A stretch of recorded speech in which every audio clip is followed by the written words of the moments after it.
बेळगाव महानगरपालिकेच्या 24व्या महापौर व उपमहापौर निवडणुका घेण्याबाबत प्रादेशिक आयुक्तांना पत्र पाठवण्यात आले आहे, अशी माहिती महापालिका आयुक्त कार्तिक एम यांनी दिली।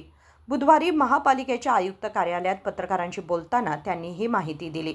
ಮತ್ತೆ ಡೆಪ್ಟಿ ಮೇಯರ್ ಚುನಾವಣೆ ಈಗ ಆಗಬೇಕಾಗಿದೆ। ದಿನಾಂಕ 14 ಮಾರ್ಚ್ 2026 ಈ ದಿನದಂದು ಈಗ ಎಕ್ಸಿಸ್ಟಿಂಗ್ ಮೇಯರ್ ಮತ್ತೆ ಡೆಪ್ಟಿ ಮೇಯರ್ ಅವರ ಅವಧಿ ಪೂರ್ಣವಾಗುತ್ತೆ। ಅದಾದ ನಂತರ ಹೊಸ ಒಂದು ಚುನಾವಣೆಗಾಗಿ ಮಾನ್ಯ ಪ್ರಾದೇಶಿಕ ಆಯುಕ್ತರು ಬೆಳಗಾವಿ ಇವರಿಗೆ ನಾವು ಈ ಬಗ್ಗೆ ಪತ್ರನೂ ಕೂಡ ಬರೆದಿದ್ದೀವಿ।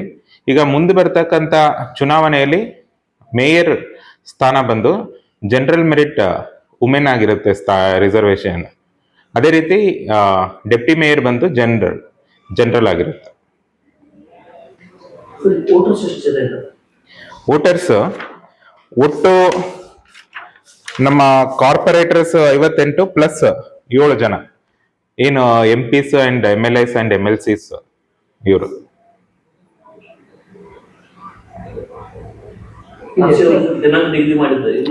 ಇನ್ನ ಈಗ ನಾವು ರೀಸೆಂಟ್ ಆಗಿ ಪತ್ರ ಬರೆದಿದ್ದೀವಿ, ಈ ಬಗ್ಗೆ ಇನ್ನ ಮೇಡಮ್ ಕಡೆಯಿಂದ ಪತ್ರ ಬರಬೇಕಾಗಿದೆ। 24ನೇ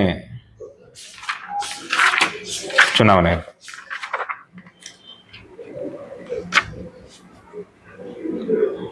महापौर उपमहापौर निवडणुकीत 58 नगरसेवकांसह 7 आमदार, मंत्री व खासदार असे एकूण मतदार सहभागी होणार असल्याची माहितीही त्यांनी दिली। विनोद कोलकार, KMM मराठी, बेळगाव।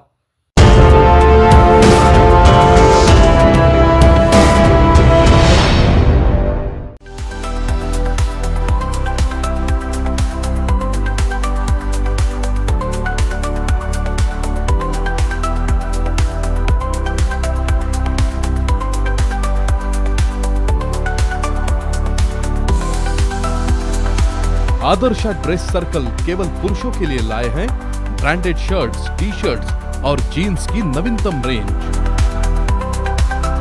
आदर्श ड्रेस सर्कल, खड़े बाजार, बेलगावी।